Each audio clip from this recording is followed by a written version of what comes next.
Samantala sa iba pang mga balita, naghain ng Makabayan Block ng resolusyon para imbestigahan ang mga epekto ng reclamation project kaugnay sa pagbaha sa Metro Manila. Kasunod yan ang nangyaring matinding pagbaha ng Manalasa ang Habagat at Bagyong Carina. Si Steph Marquez magbabalita. Naghain ngayong araw ang Kabataan Party List, ACT Teachers Party List at ang Partidong Gabriela ng House Resolution No. 1814 upang maimbestigahan ang nakakaalarmang epekto ng reclamation projects sa mga bahaing lugar sa Metro Manila, maging sa mga kalapit na lungsod at lalawigan.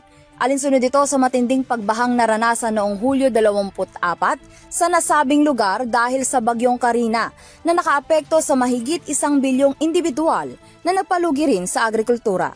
Bunsod nito, hindi maaari umanong ipagsawalang bahala ang ugnay ng reclamation projects sa nangyaring malawakang pagbaha dahil ayon sa AGHAM o Advocates of Science and Technology for the People na minamanipula nito ang natural na tanawin ng mga baybayin na sumisira sa balanse ng ecosystem. Dagdag pa nito na sa kabila ng bilyon-bilyong pisong inilaan para sa mga proyektong magkokontrol sa baha, patuloy pa rin makikita ang malaking pinsala na naidudulot nito sa mga ari-arian at kabuhayan ng bansa.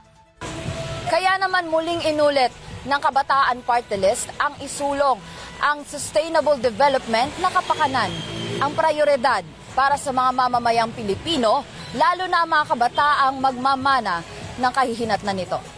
Para sa EuroTV News, ako si Stephanie Marquez, sumasaludo sa bawat Pilipino.